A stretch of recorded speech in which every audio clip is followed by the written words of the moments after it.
नमस्कार दोस्तों, defence news Hindi में आपका स्वागत है। आज की मुख्य खबरें। 18 अक्टूबर को लखनऊ में ब्रह्मोस मिसाइल निर्माण सुविधा से ब्रह्मोस सुपरसोनिक मिसाइलों की पहली खेप रवाना हुई। 18 अक्टूबर को लखनऊ में ब्रह्मोस मिसाइल निर्माण सुविधा से ब्रह्मोस सुपरसोनिक मिसाइलों की पहली खेप रवाना हुई और ब्रह्मोस मिसाइल की ट्विन ट्यूब मोबाइल लॉन्चर का अभी तक कोई अलग से अनावरण नहीं किया गया है, लेकिन ब्रह्मोस मिसाइल की नई पीढ़ी के मोबाइल लॉन्चरों के साथ साथ लखनऊ में निर्मित पहली मिसाइलों का अनावरण हुआ है। ब्रह्मोस मिसाइल के मोबाइल ऑटोनॉमस लॉन्चर में 2 या 3 ऊर्ध्वाधर लॉन्चर होते हैं। ब्रह्मोस मिसाइल को थल सेना के लिए मोबाइल ऑटोनॉमस लॉन्चर से लॉन्च किया जाता है। इस लॉन्चर में 2 या 3 ऊर्ध्वाधर मिसाइल ट्यूब होती है। लखनऊ में ब्रह्मोस एरोस्पेस की सुविधा से निर्मित मिसाइलों की पहली खेप का अनावरण भी किया गया था। Mobile command post, missile replenishment vehicle और संबंधित ग्राउंड सपोर्ट उपकरण सहित पूरा हथियार परिसर मोबाइल लॉन्चर पर आधारित है। अगला, डीआरडीओ ने उन्नत लेग्ड रोबोटिक सिस्टम्स के लिए एक्सप्रेशन ऑफ इंटरेस्ट जारी किया है। डीआरडीओ ने उन्नत लेग्ड रोबोटिक सिस्टम के लिए एक्सप्रेशन ऑफ इंटरेस्ट जारी किया है, जिसका उद्देश्य भारतीय सेना के लिए रोबोट विकसित करना है जो खतरनाक मिशनों में सैनिकों की जगह ले सके। ये रोबोट विभिन्न प्रकार के भूभाग पर चलने में सक्षम होंगे, इंसानों के बनाए औजारों का उपयोग कर पाएंगे और निगरानी, गश्त और लॉजिस्टिक्स जैसी जटिल कार्यों को करने में सहायता करेंगे। ये रोबोट मानव की तरह दिखेंगे और काम करेंगे, जो उन्हें जंगलों या पहाड़ों जैसे दुर्गम इलाकों में प्रभावी बनाता है। इन्हें उच्च जोखिम वाले सैन्य अभियानों के लिए डिजाइन किया जा रहा है, जैसे कि सीमा सुरक्षा, बम निष्क्रिय करना और रसद सहायता।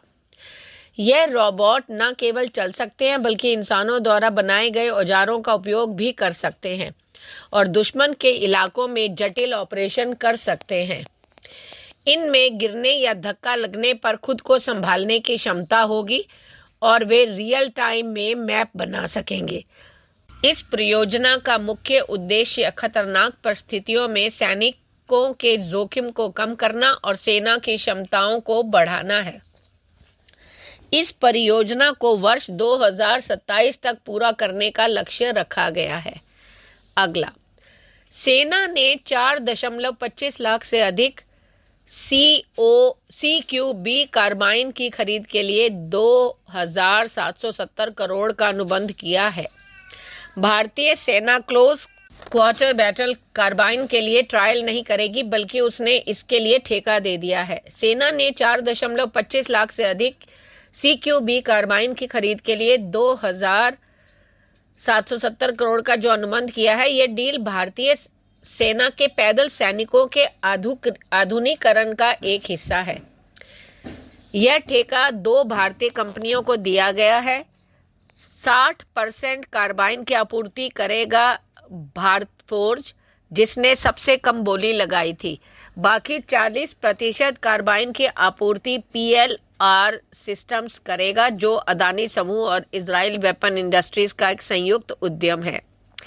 यह कार्बाइन रक्षा अनुसंधान एवं विकास संगठन यानी DRDO के पुणे स्थित आयुध अनुसंधान एवं विकास प्रतिष्ठान द्वारा स्वदेशी रूप से विकसित की गई है। शुरुआत में इन कार्बाइन की डिलीवरी 1 साल के भीतर शुरू होने की उम्मीद है और 2 साल में पूरी हो जाएगी। यह नया हथियार पुराने दशकों पुराने 9mm कार्बाइन की जगह लेगा, जो सैनिकों को आतंकवाद विरोधी और शहरी युद्ध अभियानों में बेहतर मारक क्षमता और गतिशीलता प्रदान करेगा। अगला, स्वार्म ड्रोन तकनीक का विकास। भारत और अन्य देश एयर लॉन्च किए गए स्वार्म ड्रोन तकनीक का विकास कर रहे हैं। यह तकनीक एक साथ उड़ान भरने वाले कई ड्रोन का उपयोग करती है, जो स्वायत्त रूप से समन्वय करते हैं, जिसमें निगरानी और हमले जैसी कार्य प्रभावी ढंग से किए जा सकते हैं। भारत इस तकनीक को डीआरडीओ और विभिन्न स्टार्टअप्स के माध्यम से विकसित कर रहा है। अमेरिका, रूस और चीन जैसे देश भी इस क्षेत्र में उन्नत चरण में है। डीआरडीओ ने एकीकृत वायु रक्षा प्रणाली, हथियार प्रणाली विकसित की है जो स्वार्म ड्रोन हमलों का मुकाबला कर सकती है। डीआरडीओ पानी के अंदर काम करने वाले यूयूवी स्वार्म्स भी विकसित कर रहा है जिन्हें पनडुब्बियों से लॉन्च किया जा सकता है। भारतीय वायु सेना ने मेहर बाबा प्रतियोगिता जैसे पहल शुरू की है ताकि स्वदेशी स्वार्म ड्रोन स्टार्टअप्स को बढ़ावा दिया जा सके। इंडियन आर्मी ने एक भारतीय स्टार्टअप को लड़ाकू स्वार्म ड्रोन के उत्पादन का ऑर्डर दिया है।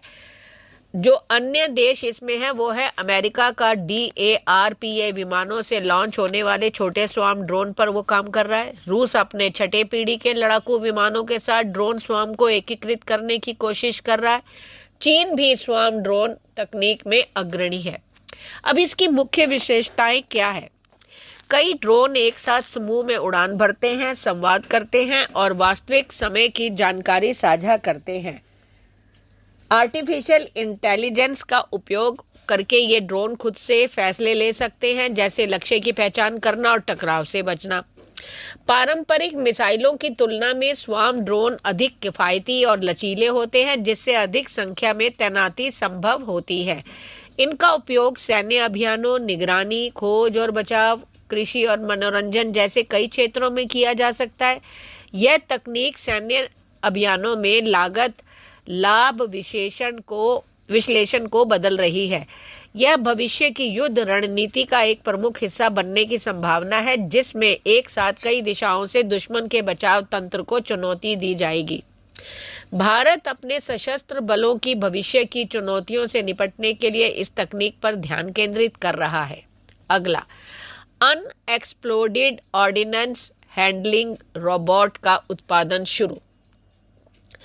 इसका उत्पादन शुरू हो गया है, जिसमें डीआरडीओ ने सागर डिफेंस इंजीनियरिंग के साथ साझेदारी की है। ये रोबोट सुरक्षित बम निपटान और विस्फोटक निष्क्रिय करने के लिए उन्नत तकनीकों का उपयोग करता है।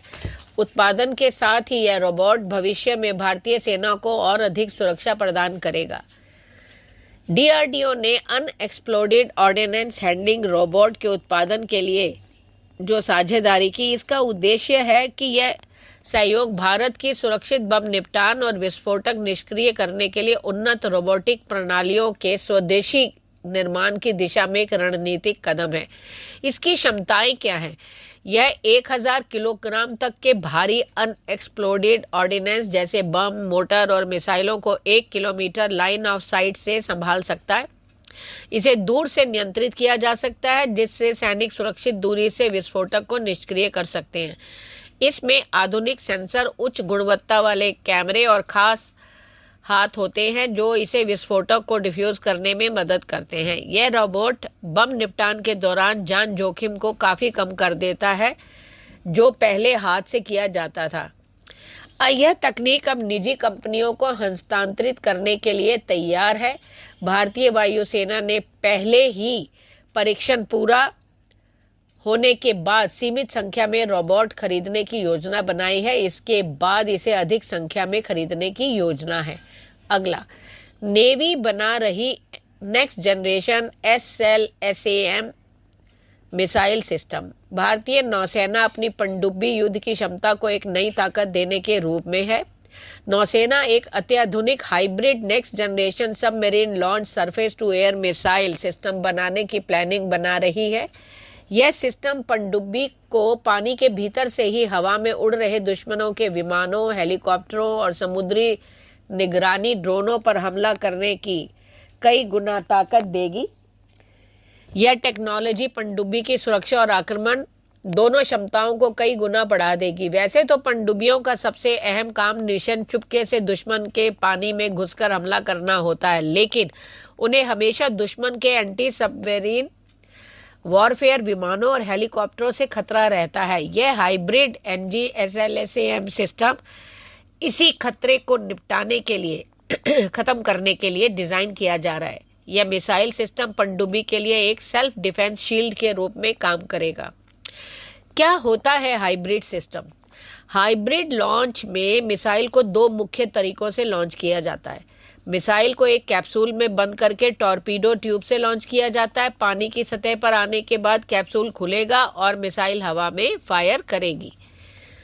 नई पनडुब्बियों जैसे प्रोजेक्ट 75 या P-76 से अलग से VLS शाफ्ट हो सकते हैं, जहां से मिसाइलें सीधे पानी के भीतर से वर्टिकल लॉन्च होंगी।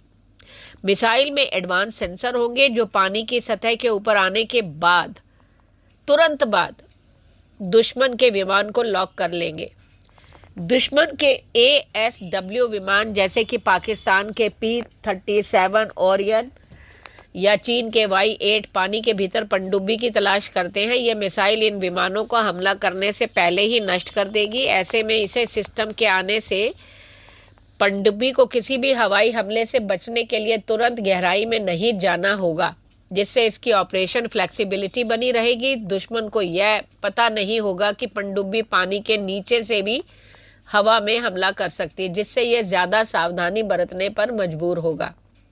यह सिस्टम DRDO और भारतीय निजी कंपनियों की भागीदारी से विकसित होने की संभावना है, जो देश के रक्षा स्वदेशीकरण को बढ़ावा देगी। यह टेक्नोलॉजी हिंद महासागर में भारतीय नौसेना को एक बड़ी रणनीतिक और तकनीकी बढ़त प्रदान करेगी, जिससे समुद्री सुरक्षा सुनिश्चित होगी। धन्यवाद।